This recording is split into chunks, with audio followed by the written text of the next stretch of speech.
Please note that this video is only applicable for group admins.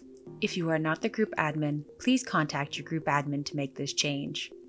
If you do not have a group admin and you are the only user on your account, you are by default the group admin, so this will apply to you.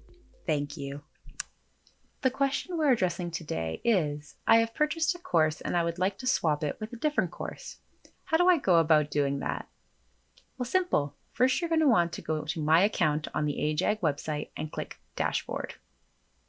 From there, you'll want to scroll all the way down to Group Member Courses. Select the course that you'd like to swap with a different course. Deselect the name attached and hit Select Group Member instead. From there, you'll be able to see the page refresh and a swap button appear next to the course that you would want to swap out. Hit that swap button, scroll down to the course you'd like to switch it with, and hit Save.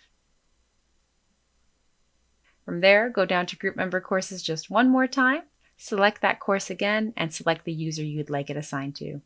Hit Save, and you should see it under My Courses if you've assigned it to yourself.